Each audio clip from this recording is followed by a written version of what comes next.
Bismillahir Rahmanir Rahim. By the name of Allah, the most compassionate and most merciful. I'm glad to be here once again with delivering the lecture number 4 about the socializations, and I convey my best wishes and greetings to every one of you. Hope that every one of you are fine and healthy along with your daily activities.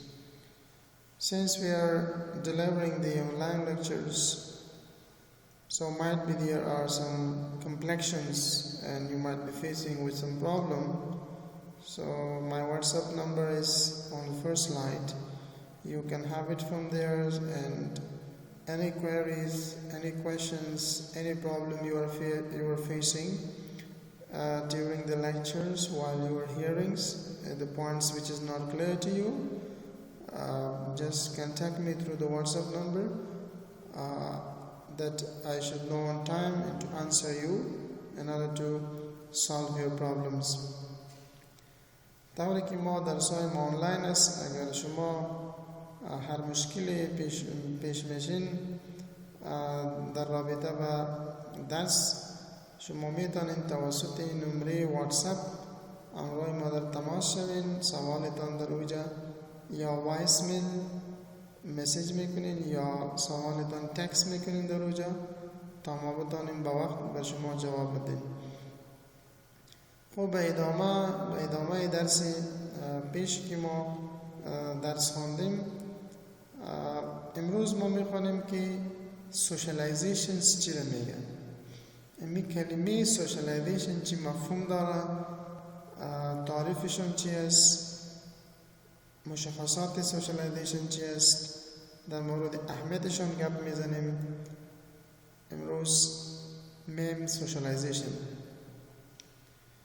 طوری که شما میفهمین وقتی که انسان بر دنیا میآید، انسان صرف یک حیات زنده میباشد، یک حیات زنده که هیچ ازم نمیفهمد.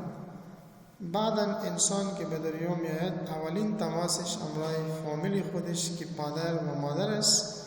در دوران طفولت، اما یک سالی که استیج اینفنسی برش میگذره، در اوج اولین تماسش همراه پدر و مادر است که در این دوران هم آموزش صورت میگیرد. خود این دوران طفل چی آموزش میگیرد؟ وقتی که یک ساله باشد تا یک سال، طبعا طفلی که برش توجه نشود، مثلا طفل گریه میکند، مادر برش توجه نمیکند، خود طفل بی‌پروايی را میآموزد که کسی نیست که پروای مرا داشته باشد، بریم احتیاط کند. همینطور انسان وقتی که به دنیا میاد، تا که انسان جوان می شود، باز پیر می شود، باز انسان تا به کلگی عمر انسانی که مثلا سالش تیر میشه، هر چیزی که میآموزه از روز پیدایشش تا روزی که انسان از این دنیا رحلت میکند. پس انسان در دورانی که فوت می شود، هر رابطه همراه دنیاش که ختم می شود، تا او وقت انسان که زنده باشد یک چیز را می آموزه. امی آموزش و تغییرات در زندگی، در افعال، در کردار، در فعالیت‌های روزمره، در فکر و تفکر و در فکرشان، در احساسشان، در فعالیت‌های روزمرهش، در رفتار روزمرهش که وقتی که تغییر می‌آید، هر روز یک چیزی مثبت می‌آموزد، چیزهای منفی را از خود دور می‌کند. یعنی آموزش را می‌گیرد از روزی که انسان پیدا می‌شود تا که انسان می‌مرد. امی کلگی پروسه به نام socialization می‌شود. So we are defining that what is the socializations. The process of including an individual into the social world is called socializations. خیلی socialization یک پروسه بسیار طولانی است که در این پروسه ما یک فرد را میاریم در داخل یک دنیای اجتماعی، او را ما آموزش میدیم، او را ما کلان میکنیم، تربیه میکنیم. که یک فرد وقتی که به دنیا می آید هیچ چیزی نمیفهمد و هر چیز انسان نمیتواند که کل چیزا در یک وقت بیاموزد. یعنی به شکل تدریجی گراجولی یک انسان وقتی که چیزای خوب را میاموزد، چیزای بد را از زندگی خود دور میکند، همین پروسه به نام سوشالایزیشن یاد میشود. خود طبعا باز ما میگیم که اولین اداره اجتماعی که مسئولیتی و وظیفه‌شانی هستند که تربیت اعضای فامیل و شخصیت سازی و انسانها را شروع کند و فامیل است. پس فامیل است که جامعه را می سازد. اگر فامیل وظیفه خود را نشناسد، طبعا ما و شما و جامعه همراه یک کلان مشکل روبرو میشن. طبعا که شما امروز شاهدشان هستین در افغانستان که همه فامیل های ما با فیصدی زیادی بگوییم که مسئولیت خود را به شکل درست انجام نداده و این باعث این شده که امروز ما مشکلات زیاد را اجتماعی را، جرایم را، خشونت های دیگر زیاد را ما در فامیل های خود، در جامعه خود شاهدشان هستیم، میبینیم. امی باعثی یا سبب علتی چی هستند؟ یک تربیه نادرست. So socialization is long life process. It starts from infancy. Through this process, a biological being becomes a social being. Without the process of socialization, individual can never behave like human beings. اگر یک انسان از این پروسه تیر نمی شود، ما هرگز هیچ وقت از انسان توقع رفتاری از اون انسانی که توقعی را نداریم که رفتارشان مثل انسان یا انسانی باشد. طبعا هر فعالیتی که انجام میده در جامعه خلاف ارزش‌های انسانی خواهد باشد. به این خاطر میگیم که یک پروسه بسیار کلان هستند، طولانی تر هستند. در هر مرحله زندگی انسان فطرتاً میخواهد تغییرات هم بیارد، میخواهد که یک چیزی نو را بیاموزد، تجربه بکند. همین پروسه اونم سوشالایزیشن میشه. خب وقتی که یک انسان از این پروسه به شکل درست تیر نمی شود یا فامیل وظایف خود را به شکل درست انجام نمیده، خب طبعا ما و شما باز از انسانایی که از این پروسه تیر نشده باشد توقعی را نداریم که توقعی خوبتر از اون انسانایی را نداریم که از این پروسه تیر نشده. طبعا افعالشان غیر اخلاقی، تضاد با ارزش‌های اسلامی و تضاد با ارزش‌های اخلاقی و انسانی داشته می باشد. So that's why we say that the person who has not been crossed from this and passed from this process of socializations, we will never expect from that persons to behave like human beings. So Bogardus is another social scientist. He is defining the socialization that a process of learning to live and work together is called socializations. It's quite simple. The definition is clear that when we are learning how to live and how to work with each other together, this process is called socialization. Tawriki Islam mara tashviq mekunet, dini mubarak ma mara tasmit mekunet که ما زندگی کنیم یک جا، کار کنیم به هم دیگر، همدلی، همدردی، همکاری، هماهنگی داشته باشیم در جامعه، در فامیل، در نزدیکای ما شما. امی زندگی من حیثی که ما در یک زیر چتر یک فامیل زندگی کنیم و از حال و احوال، از مشکلات یک دیگر، از مسائل دیگر با خبر باشیم و همکاری بکنیم. امین توصیه دین ما مبارکی هستند که شما زندگی با یکدیگر نزدیک بکنین، نزدیک به این کارانه که پالو به پالو ما خانه داشته باشیم لیکن از همسایه خبر نباشیم. در یک قریه زندگی بکنیم، امر یکدیگر نزدیک لیکن از مردم خود ما فاصله اجتماعی داشته باشیم. این هرگز قسم نه. سوشالایزیشن معنی این هستند که ما از هر فرد ما در جامعه از حال و احوالشان با خبر باشیم که چی سرشان میگذره، چی مشکلی را دارد. شما خودتان فکر بکنین تا چه حدی ما این توصیه دین مبارک خود را در زندگی اجتماعی خود را ما مراعات کردیم. امروز همه افغانای ما شما متاسفانه یک زندگی به شکل انفرادی به پیش می رود که زندگی خود را جور می کند، از همسایه خبر نه، از قریه خبر نه، از مشکلات انسان‌های دیگر خبر نه، فقط به خود کار می کند. ما به دنیا آمدیم که به دیگران کار بکنیم. به این خاطر پروسه سوشالایزیشنز ما اهمیت همسایه را، حق همسایه را به اطفال خود تدریس میکنیم. همین تدریس کردن حقوق همسایه به اطفال خود در پروسه تربیه ما شما میآید که ما وظایف فامیل ما شما اینمی هستند که ما ایرا به شکل احسن ایرا به پیش ببریم تا ما بتانیم یک جامعه بهترین را داشته باشیم. سوشالایزیشنز دارای مشخصات می باشد.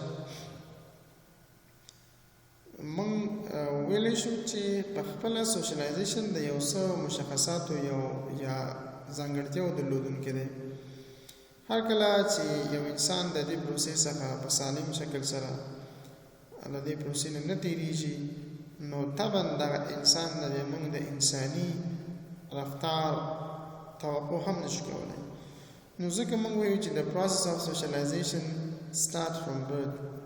هغه ورځ نه چې انسان دنیا ته راځي دغه پروسس شروع کیږي، انسان زده کړه کوي and continue till this او تر څو چې انسان مري. It never stops. However, the speed and nature of socialization is different at different stage of life. او هیڅ کله دغه پروسه نه ودرېږي، خو طبعا د دې په هغه رفتار کې چې د انسان په ژوند کې په هر مرحله کې څومره تغییر راځي دا متفاوته دی، دا تفاوت لري په هر ټولنه او په هر فامیل کې. په بعضې فامیلونو ټولنو کې دغه رفتار ډېر تیز وي، د تغییرات ډېر تیز راځي په کورنۍ او په ټولنه کې، په بعضې کې په سلو راځي، خو درېږي نه، steady. The process of socialization converts the human being into a social being so that he might be able to play his role more effectively as a member of unorganized groups. It's also quite clear, so we make the peoples, all human being, to become a social being. ما انسان پیدا میشیم لیکن انسان اجتماعی نه. ما در اجتماع پیدا میشیم، ما میخوایم یک انسان را یک انسان اجتماعی بسازیم. انسان همه ما به دنیا می آید، همه ما انسان ها هستیم، لیکن یک انسان اجتماعی باز فرق داره امرای یک انسان عادی. انسان اجتماعی همه ارزش های انسانی مذهبی در نظر می گیرد، ولی انسان که اجتماعی نباشد او زندگی می کند، فرد است، انسان است، لیکن باز ارزش ارزش‌های انسانی، ارزش‌های مذهبی، ارزش‌های دینی، ارزش‌های اجتماعی را در نظر نمیگیرد. پس به این خاطر میگیم که ما همین پروسه را به شکل درست باید به پیش ببریم تا که اعضای فامیلی ما مطلقاً مکملاً به شکل تربیت شود که بتواند یک فرد مفید به جامعه ما را تقدیم بکنیم. یک انسان وقتی میتواند با جامعه مفید باشد وقتی که ما از انسان به شکل درست تربیت بکنیم و انسانیت را برش آموزش بدیم. Healthy growth of personality is possible only by proper socializations. If you would like to have the greatest personalities, so personality is what you are manifesting to the others through your behaviors. What is your feelings? What is your thoughts? What is your actions? What are your activity? How do you look? So all these words are representing your personality. Now, how to have a great personality? How to grow your personality?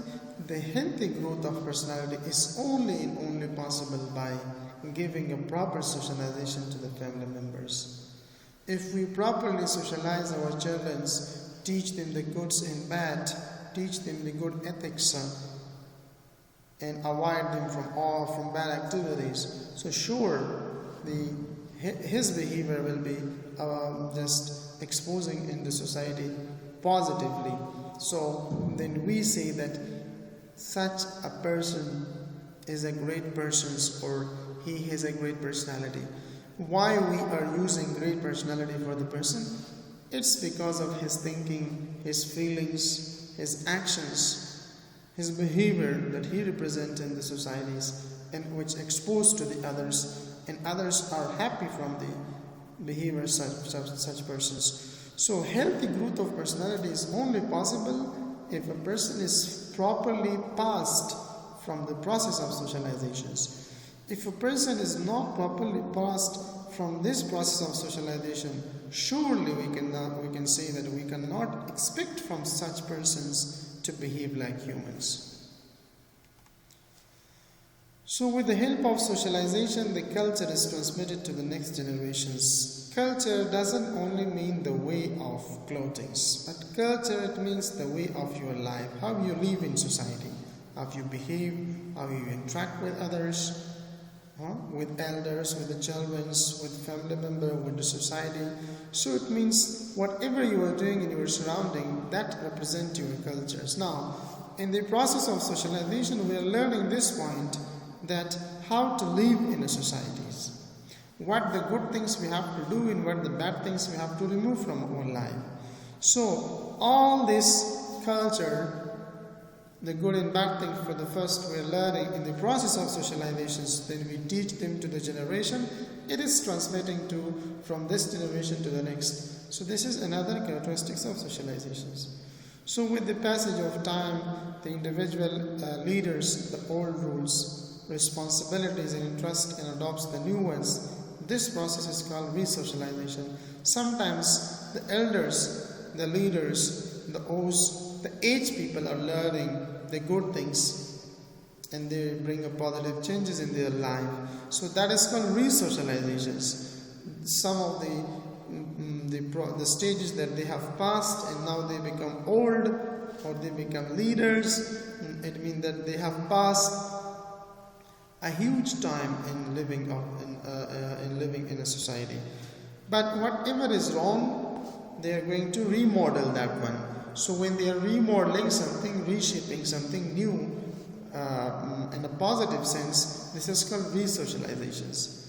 When the child is made involved in the process of his own socialization, he is giving the freedom and is encouraged to bring to the front his hidden qualities. This is called participant socializations. We give an opportunity to our child just to expose his hidden qualities and bring that into the front, show to the peoples what the quality he is having.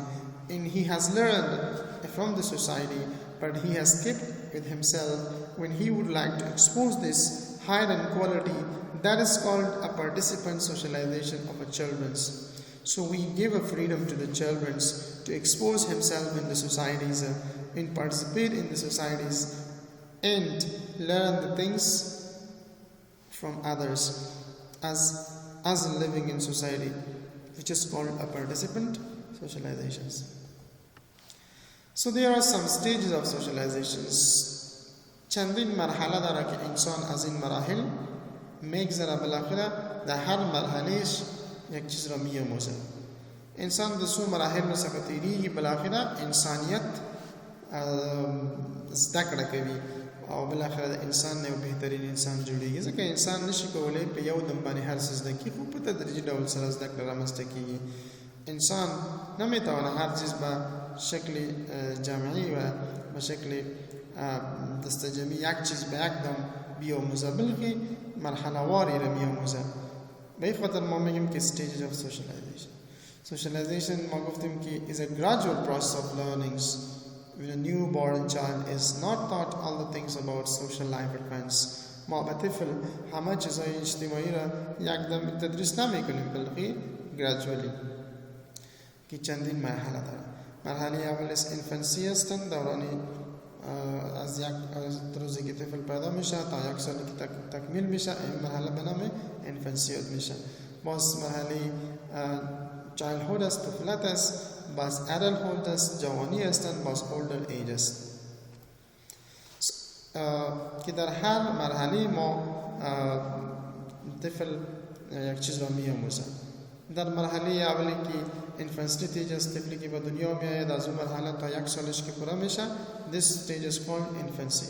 So the completion the birth of a child till completion of 1 year, this process of learning whatever the child is learning, because the first contact is with father and mothers, so mother and father will teach them the care. So such is called the infancy stage. In next stage, that is called childhood stage.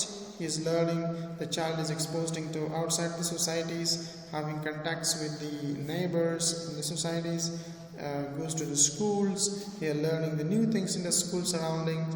And when another stage that is called adulthood, so that is when the person's his social network become more and more wider. In this age they are getting married, so he is also learning something new in this. At the same time, older stage, which is the last stage of the socializations.